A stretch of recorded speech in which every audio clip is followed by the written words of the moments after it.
How A about now? transition into saxophone. Can you hear me now? Can you I hear can me hear you. now? I can see you, and I can hear you. Okay, cool. Yeah. Well, from the sublime to the ridiculous, we're going to talk about saxophone Ah, vibration. where are you, Ken? Are you still in California? No, I'm back in Arkansas. Actually, I'm in my studio at Tech, the only Oh, look at that. There you reliable. are. Yeah, I can Um, tell. yeah, let me see. See, there's my roof. Look at that. Yeah, You're going rogue. I yeah, thought we yeah. weren't allowed. My talk's supposed to be about saxophone vibrato, so I want to give you all a warning because it's about more than saxophone vibrato. Um, we're going to talk about vibrato, period. The why, what, who, where, when, and how of vibrato, the practical side effects of vibrato, a little on the design of the saxophone, because that really has a lot to do with its vibrato, how you create sound on the sax, embouchure choices, because that has a lot to do with vibrato, tendency tones, and then we'll finally talk about saxophone vibrato. So we'll work our way through. Um, Vibrato is a psychoacoustic musical effect, which is created by the periodic change of intonation on a single pitch. There's a lot of philosophical debate as to why we like it, but the fact remains that vibrato is pleasing to humankind. My theory is that human speech, we don't phonate on a single pitch. We change pitches all the time. So hearing a straight tone, it just doesn't sound natural. Just imagine being in a church where the preacher intones on a single pitch. I know it never happens, but just imagine what would happen to the congregation in a situation like that. They wouldn't Ken, have. forgive me for jumping in. Yeah, Is there a handout we should direct them to on the website? yeah. There's a PDF. This is a PowerPoint that I've set up, so there's a Okay. PDF if you want to And follow along. are you screen sharing? No, I think I Okay. could. I think last time we tried it, it was a train wreck. So let me see if We, we can make it happen. we had some Wi-Fi challenges last time, but Yeah. Let's see. Screen share. And then they go back up here to this other screen and go to full screen and see what happens. If I can get my mouse to go over there. How about now? Or we're getting too much going on. nothing yet. Nothing yet? Oh, I'm seeing it great.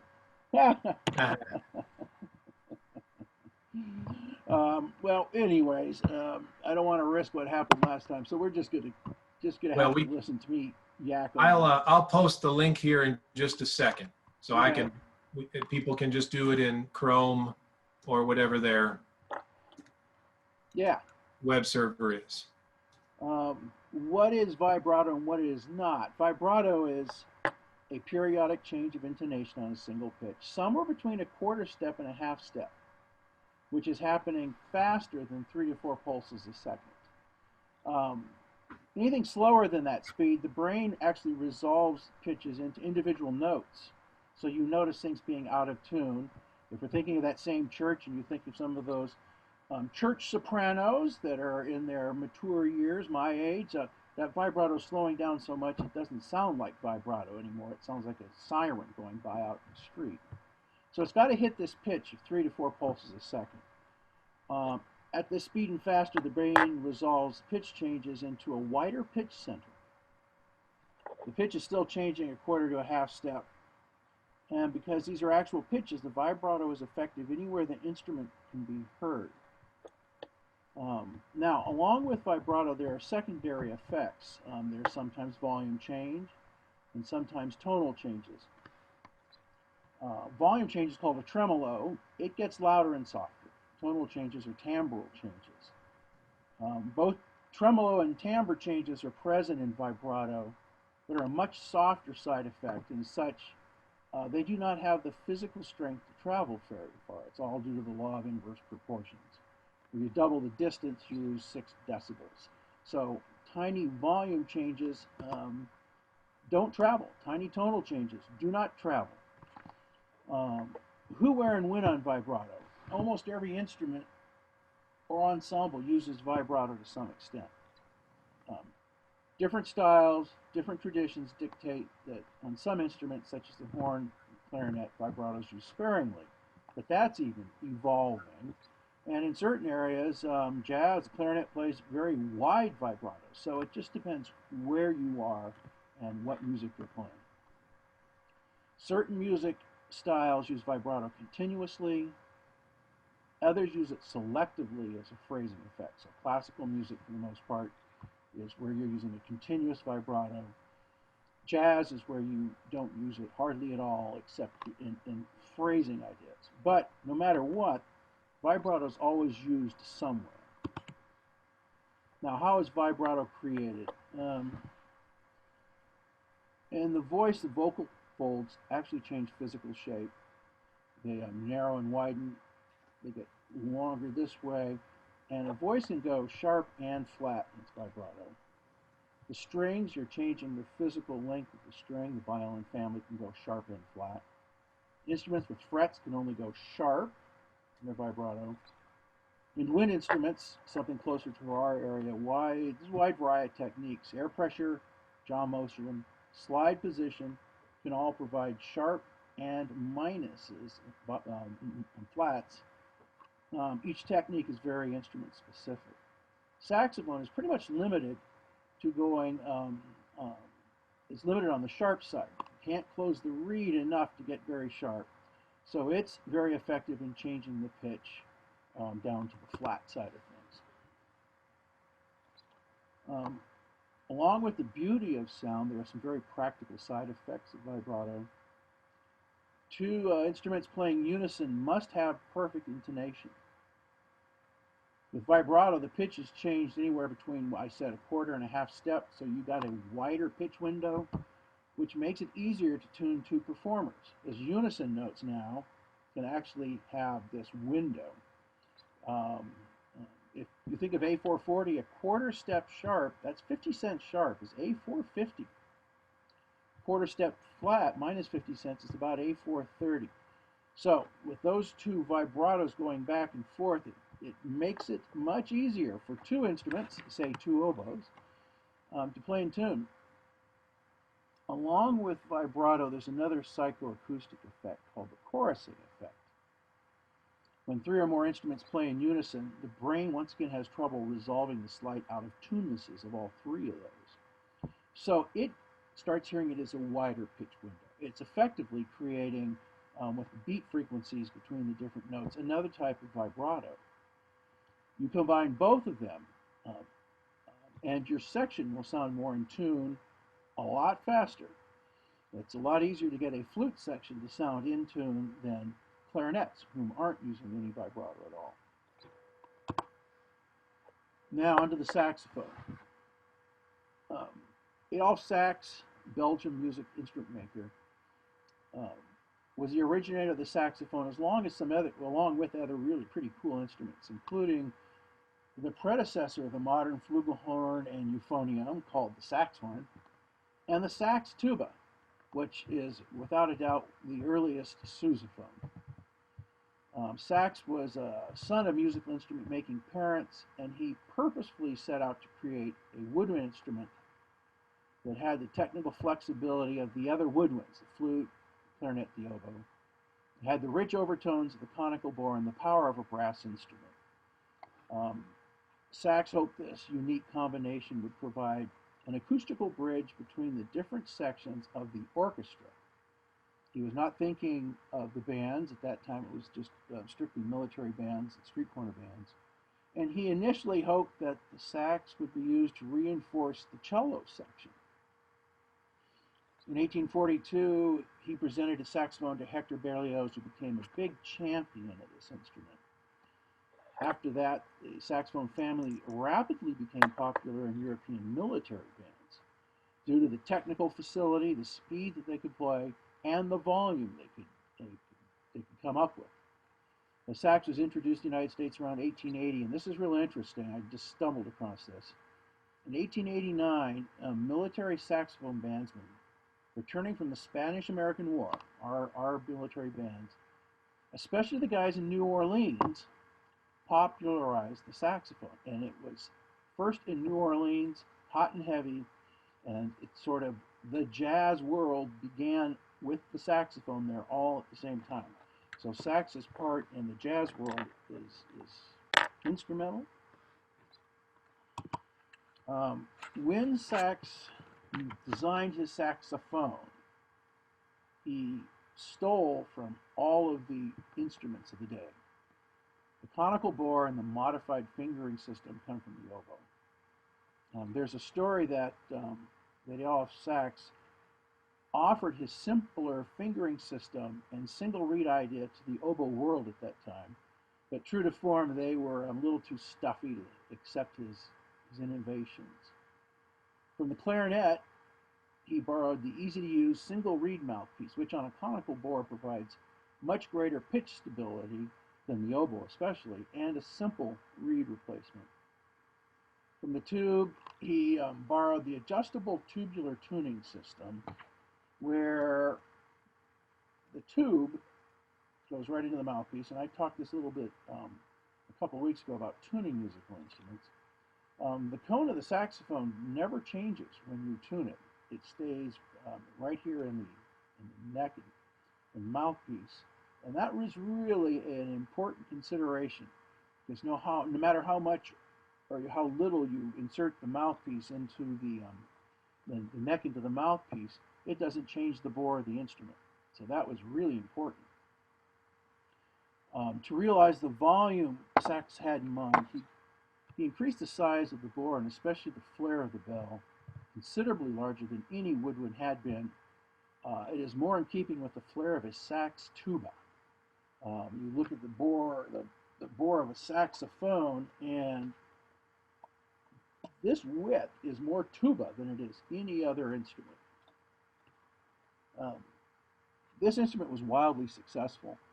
The saxophone, along with the guitar, is a relatively easy instrument for beginners to start and to achieve characteristic tones and technical success. He had to fight a lot of patent fights in the beginning, but became quite well known for his instruments. His son continued to make instruments, and that company was purchased by Selmer in the early 1920s. So we have a direct lineage through the Selmer company all the way back to Adolphe Sax. Okay, sound is created by blowing air into the reeding mouthpiece. The air forces the tip to close, then the natural spring action of the cane plus a few other acoustic forces causes the tip to pop open again. The repetition of this cycle of opening and closing creates the sound. Now I know most of you know this, but I'm just going to cover some basics just in case. The mouthpiece reed combo is an independent musical instrument, and it should be thought of such, and it can be practiced. So depending where and how the embouchure is placed, you can create very predictable results. Learning to control the mouthpiece's range will make the sax and its various ranges much simpler to play. Now about sax tone. If the tip misfires and doesn't close each cycle, then excess air enters the instrument, and that's what creates a fuzzy sound.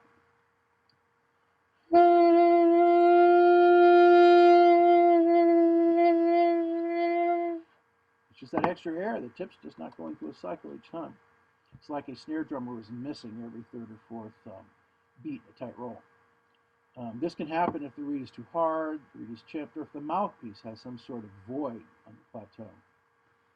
If the reed's cracked, it creates a squeak, which is actually a small portion of the reed acting as an independent musical instrument. Now, I like to talk about a full spectrum sound for the instruments that I teach. What I mean by that is to make sure that the fundamental is considerably stronger than its overtones. That creates a darker and easier to blend sound. Unfortunately, the dark sound is not always automatically produced. Instead, a sound is often produced that is overabundant with higher partial overtones, creating a tone that is incapable of blending. This is a simple problem to fix. It's a problem with both reed and embouchure placement. Too weak or thin of a reed will not provide a strong fundamental. And a reed that is too far into the mouth, although providing a fundamental, also provides an overabundance of high partials, which are out of tune with the neighboring overtones. Um, differing styles of mouthpieces, and right here this is a metal mouthpiece, can contour the frequency content. That's not what I'm talking about. I'm actually describing a distorted, harsh tone caused by no control of the reed. The oboe description for the sound is a crow. There's no equivalent sax name, so I'm going to call it a crow also. On the saxophone, the solution to the problem is very straightforward. By dampening the reed, by just covering more of it, and allow the student to blow fairly hard, it'll produce a characteristic tone that will blend. Now, on to the embouchure. The embouchure's primary purpose is to create an air seal around the mouthpiece and reed, and to create a minimally flexible pad that dampens reed vibrations. There are two lip pad styles, thin and thick. Thin is identical to a clarinet embouchure, with the lip corners stretched back into the smile position. This creates a very thin, firm lip and skin covering of the front and top of the teeth. Right in there. At first consideration, this would seem correct. After all, Sax borrowed the mouthpiece idea from the clarinet. However, the clarinet mouthpiece does not go straight into the mouth. The clarinet mouthpiece progresses this way, and the reed lays across a lot of skin in front of the teeth. So the clarinet reed is dampened by skin as well as lip. The saxophone mouthpiece does not lay across the front of the teeth, rather it goes almost straight into the mouth. If the thin palate is used, a sizable portion of the reed will not be controlled by the embouchure. Exposing this much reed, and we're talking about exposing that much reed, without damping it, creates a tone that is very rich and high frequency overtones, and that's a fancy way of saying that it's going to be a real bright sound. Additionally, there's the potential for causing major nerve damage to the bottom lip, as the thin lip embouchure uses skin rather than muscle. If a student has grooves inside their bottom lip, they are well on the way to damage. It comes from thin lip and then biting firm pressure on top of the mouthpiece, sort of pinching both, and that can really cause physical damage. Now, the embouchure I like is the thick pad embouchure. And the thick embouchure places the lip sitting on top of and slightly forward of the teeth, not behind the teeth, and within the mouth. To allow the mouthpiece and the lip to fit between the teeth, you have to open your jaw quite a bit. This embouchure is actually identical to a double reed embouchure, but we're only going to be using the bottom half. A thick, firm, bunched lip pad is used to grip the reed, with the corners of the mouth pushing inward and the lips thrusting a little bit forward, as is attempting to push the reed out of the mouth, as the reed is attempting to push the lip into the mouth. So there's a dynamic tension between the lip pushing one way and the reed pushing the other. As humans, we tend to mirror our top and bottom lips. So although only the bottom lip has any effect on the reed, allowing the top lip to grip the mouthpiece with hardly any teeth pressure will assist the bottom lip's formation. Yeah, there's a couple of side effects here. One, I've had students come to me with deep gouges in their bottom lip and deep gouges in their rubber mouthpiece, where their teeth are actually carving channels in the mouthpiece. They don't like their tone. They don't have a flexible vibrato. They have tendency tones, all because they are actually trying to play saxophone with the clarinet embouchure rather than with the saxophone embouchure. Why this is, I'm not certain, although I have looked at old band methods books from the 1880s and 90s, and at that time it seems that the clarinet embouchure was considered to be kind of the universal embouchure. For a lot of the woodwinds, the smile, tight, stretched embouchure. It turns out that the clarinet embouchure is only good for the clarinet, and pretty much all the other embouchures are mostly round. Your brass embouchures aren't stretched way back. The flute embouchure is round. The double reeds are round. So it's only the clarinet that uses the really stretched back embouchure, and that is because they need it. They don't play straight in. They're down here. So that lip is covering a whole bunch of this reed. We can't play a saxophone this way. So we have to do the thick embouchure. Now another aside, I require sax students quite often to play with a true double embouchure, to put their top lip over the teeth too. And that's usually to correct biting issues. Some have found it so comfortable that they use it all the time, but be warned, marching with a true double embouchure can be very dangerous because these are very sharp teeth. Now, before an embouchure is made, the tip of the reed should be located in the center and the middle of the bottom lip on the wet line. Then the mouthpiece is rolled into the mouth, keeping the tip of the reed on the wet line so the lip stretches. Then you just bring your upper lip teeth down.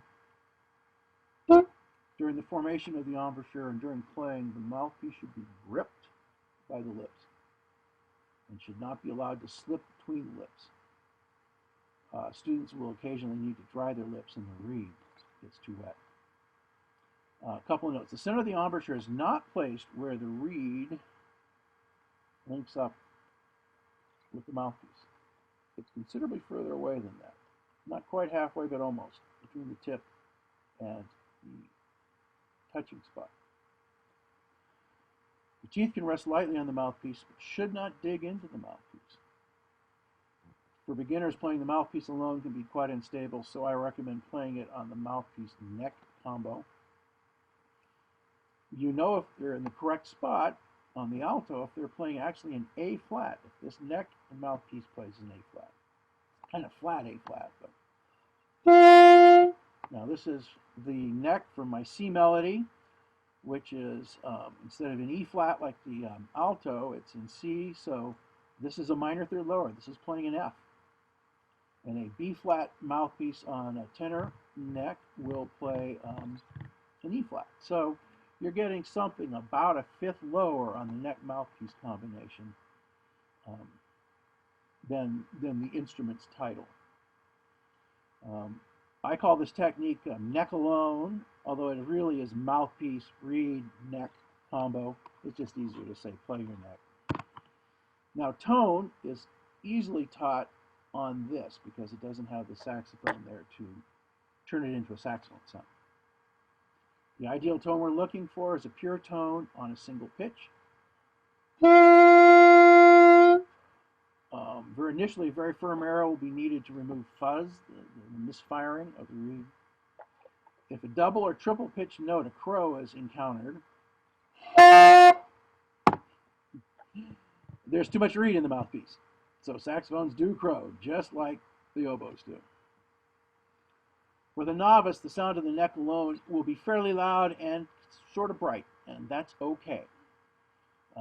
Although sax was really successful in making this a very loud instrument, we have to let them blow that first year or two until their lip muscles get stronger and they're able to control the forces with the reed.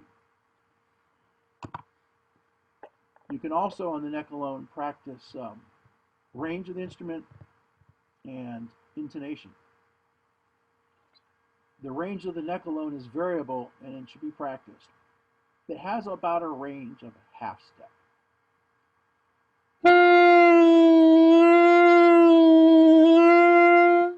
That covers the entire range of the saxophone. So in that half step there is about 35 or 6 spots. Now if I were to play the mouthpiece by itself, it would play over an octave, but I'm not going to treat you guys to that sound right at the moment.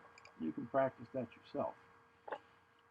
During the entire process of moving the mouthpiece around, the tip of the reed must stay in contact with the same portion of the embouchure. It must not be allowed to slide between the lips.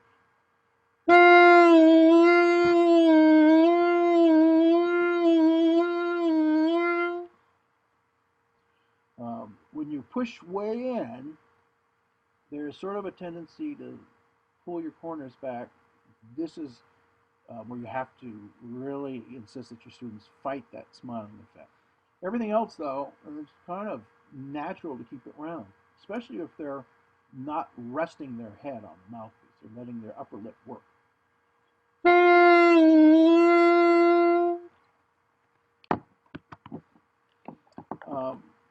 The lower the pitch you play on the neck corresponds to the low notes on the saxophone. The higher notes, playing the high notes, it should be a higher note on the neck. For the very high palm keys, the embouchure is now actually over the spot where the reed and the mouthpiece touch. That's about a ½ inch of motion on the alto mouthpiece between the practical extremes of the G to the A flat, from here to the F to the E flat.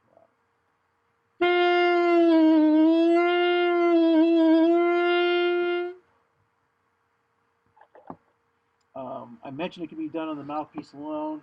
I just wouldn't. It's very hard for a beginner to get anything but huge squeaks on that, and it's a very annoying sound. So just forget playing on the mouthpiece by itself. Intonation is adjusted this way also by very conservative application of the same motion.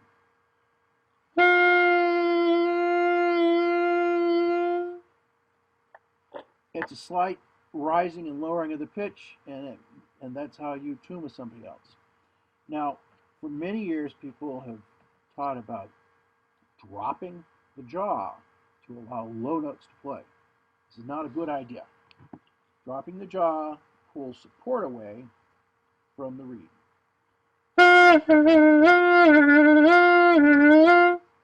That's what it really sounds like.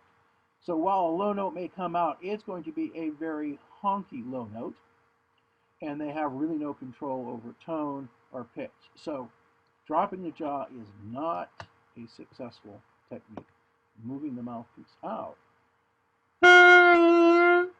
gives you the same idea, a lower pitch out of your tone generator, and it makes those notes more successful. Tendency tones. If the thick embouchure technique is used, the throat tones on the saxophone will be predictably flat. A to C on the saxophone, especially in the second octave. Typically, the higher you finger a pitch in the throat area, the flatter that pitch will be. The solution is to roll incrementally in, because now you can do it right here to tune the throat tones, and progressively in for the higher octaves.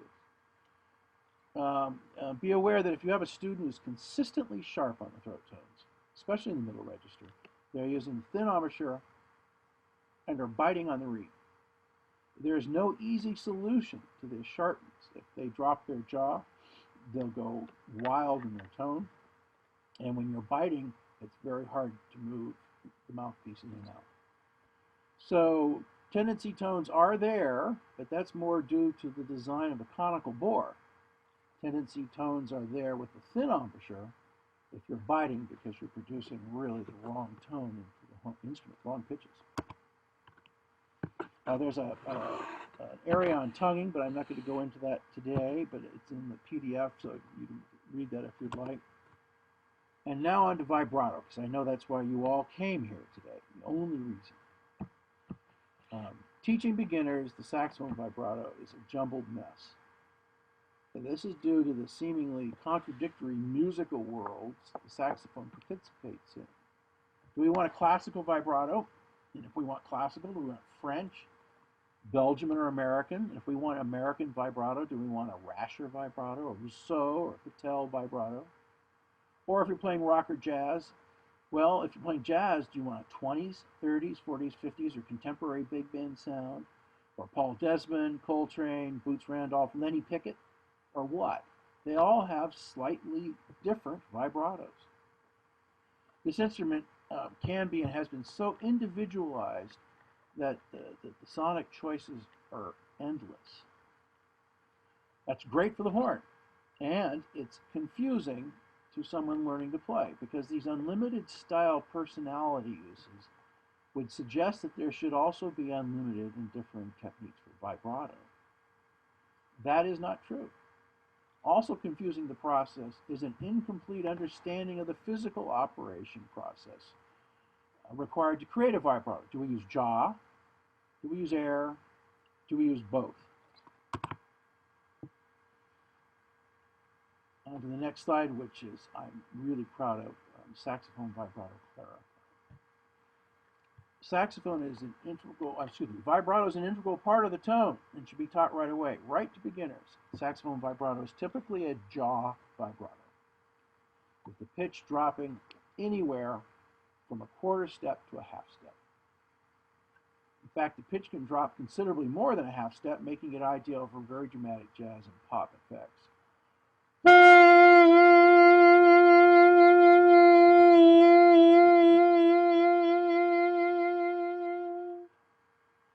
The motion of the jaw is like chewing, only we are pulling the jaw away from the reed, causing the pitch to drop. So it's kind of backwards chewing. And I use chewing all the time, but I make sure to tell my younger students that it's a very poor description, because when we chew, you use the word chew, you bite inward, right, to crush your lunch and turn it into mush. The saxophone vibrato is an open jaw, return to normal, open jaw, return to normal motion. And the distance traveled is really not much, 3 or 4 hairs worth. If a player chews inward, closing the reed, there can only be a slight pitch change, as the reed will quite quickly clamp shut before you get to a quarter step pitch change. You're biting in and you're closing the reed. Like, there's the camera, right? There. Also, there will be a slight tremolo and timbral effects. And this might seem like vibrato to a young player if they're pinching in. But the tremolo and timbral effects do not travel much further than the instrumentalist's ears. And the tone projected to an audience will carry no noticeable vibrato. A student says, well, I can hear it, and you walk out 15 feet away and there's no vibrato. That's because they're not changing pitch, they're changing volume and timbre. So the inward bite doesn't provide a usable vibrato at all. Now, warning, there's a downward side to dropping the jaw. As the jaw drops, lip control is removed from the reed. It changes the tone, just like saying I showed you with dropping the jaw to get a low note. This is acceptable, even desirable as an effect for jazz and pop, but it's not ideal for classical sounds. So jaw vibrato for popular music is great. Classical music, you get too much tonal change. So if jaw is not the solution for classical vibrato, what is? An air vibrato? Air vibrato is used on the flutes, double reeds, some brass instruments, and the abdominal muscles, gradually fluctuating the support, generating under pressure, over pressure vibrato. Works great on a lot of instruments. Unfortunately, this doesn't work on the saxophone. Remember that sax chose the single reed concept, which has an inherently more stable tone generator. Under overpressure will change the dynamics, the tremolo effect, considerably more without changing the pitch hardly at all.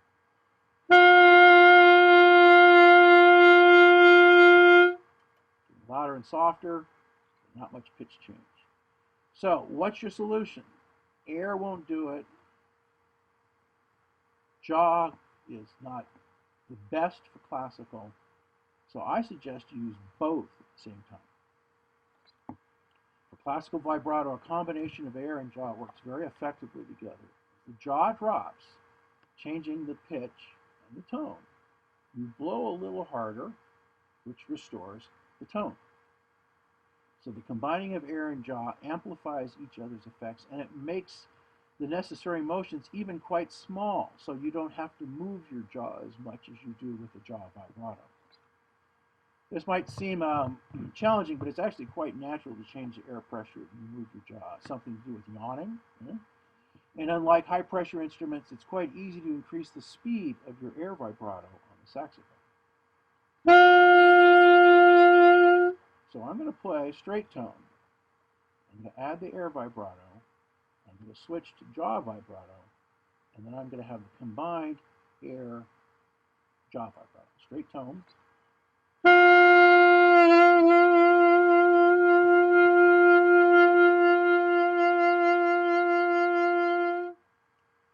So at the end, I had both of them going. It kept the same tone and still had an effective pitch change. Now, you're all educators, most of you guys know this. At a faster speed, the vibrato can cause the larynx area to vibrate sympathetically. It will move a little, but that should only be in tandem with and caused by the motion of the abdomen and the air pressure. You know, your larynx moves a little bit. Your trachea actually will expand and contract. It's just like a vacuum cleaner hose in there. The term throat vibrato should never be suggested to a student, as they will often attempt to produce a nanny-goat sound, which is caused by glottal stops. And that's actually closing the glottis and letting it open.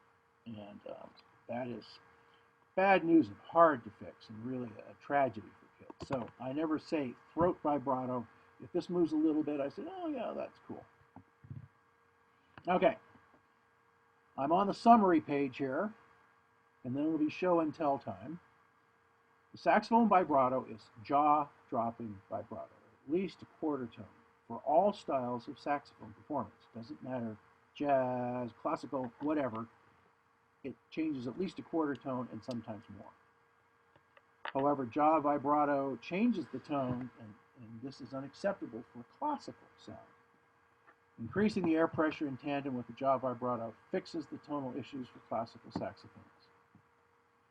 Classical vibrato is constant in between 5 and 6 pulses per second. The higher the note, the faster the vibrato. Occasionally, a composer might wish a classical saxophonist to play a differing style. So the term sons of vibrato or jazz style, you see these printed on music. That, though, is the outlier. The norm is that sound vibrato goes all the time. Now, in jazz, pop, whatever, vibrato is used as a musical phrasing effect.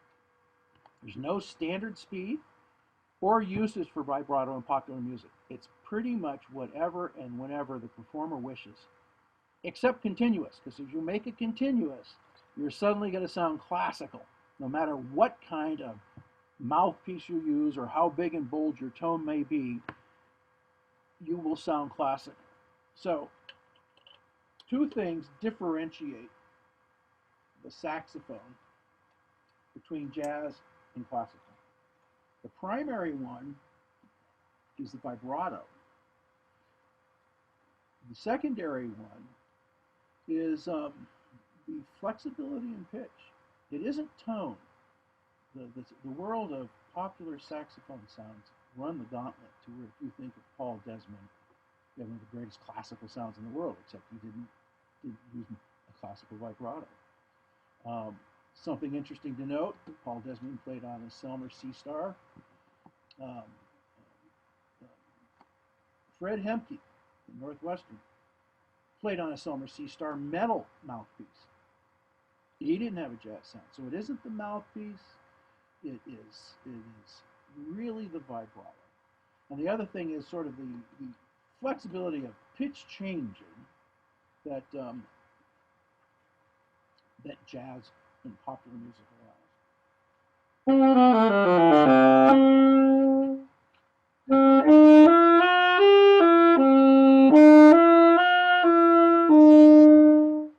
No vibrato.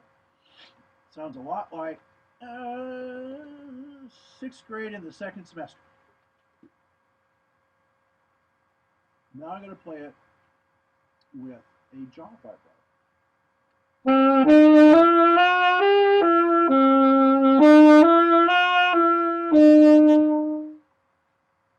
Because of the tonal change, it's beginning to slip into a jazz sound.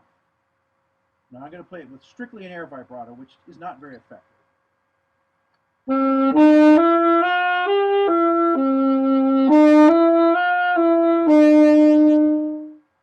Now I'm going to mix jaw and air.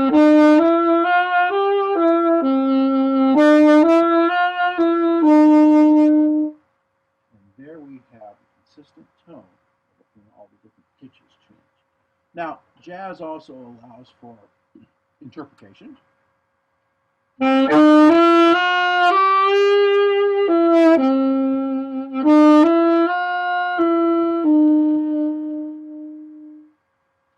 Yeah, that is the fun thing. It's still the same vibrato. It is still the same motion. It's all exactly the same.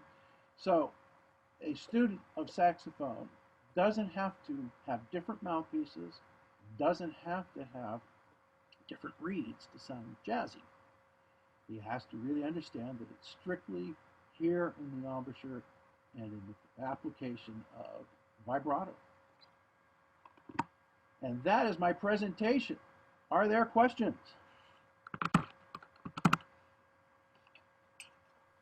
I'll start, Ken. Yeah. And not to overgeneralize. Well, I can stop from overgeneralizing. My Sure. trombone teacher would encourage me to only add vibrato once I was on a bit of a stable pitch. You know, if we're moving rhythmically, get there, then settle, then kind of warm it up on the back side, or once we're 33% into the note.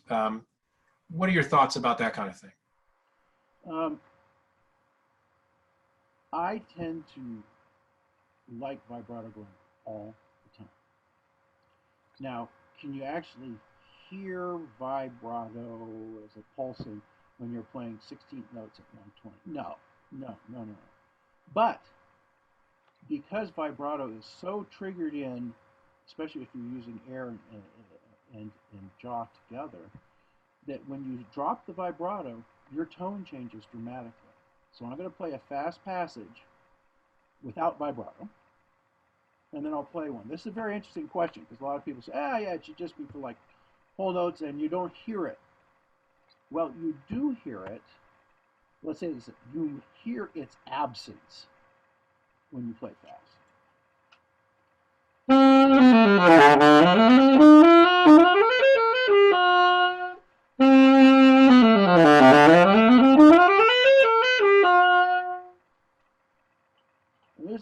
There's a noticeable, I don't know if I'm overloading the mic or not, there's a noticeable difference in tone. No, I can hear it. Yeah, but you can't hear an individual pulse of vibrato.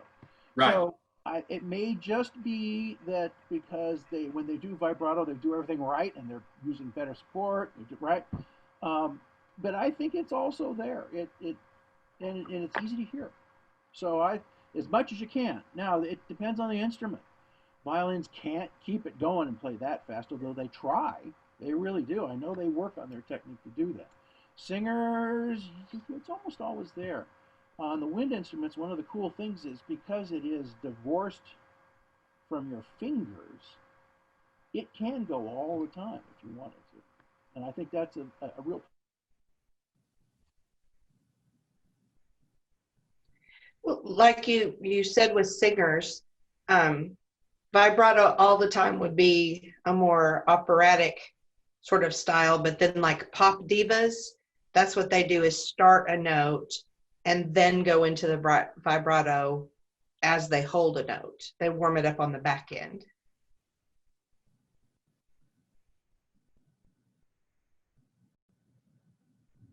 I think you're right, Tina. I wonder, I think we've lost Ken.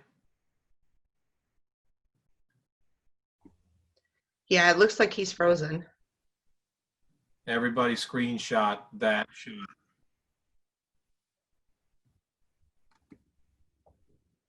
I think he's logged off. Maybe he's going to pop back on. It's typical, right? It's just like a cell phone call when all you've got to do is say goodbye, but it gets dropped. So you got to call each other back just to say goodbye.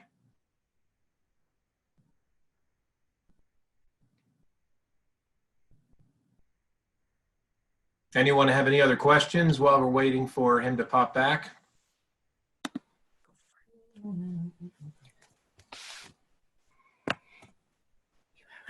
Oh. Hi. Hi. Can I say something about the vibrato? Sorry to just like sneak in. I'm Keely Futterer. I am the child of Ken and Karen, but I'm about to get my doctorate in opera singing and voice pedagogy and all of that. And when it comes to vibrato, like, yes, you use that in pop, but you oftentimes have to use sound amplification for pop singers and Broadway singers, because vibrato not only warms and rounds our tone, it also provides us with loose singing. Our air works better, and that's our main source of volume and stuff. So if you're trying to get big sound, rich sound healthily, then you do have to kind of use vibrato as a tool. Now, some people obviously get too friendly with their vibrato, but yeah. So just wanted to, since he's frozen in his like surprise face, wanted to like hop in because we've talked a lot about it. But anyways. Oh, and I was just going to suggest maybe you could just turn, but you're at the casa and he's at the studio. Yes, unfortunately, we're away. He tried to go up to school, I think, to get better internet, and lo and behold, that hasn't worked out. So, unfortunately. Thank you for that, though.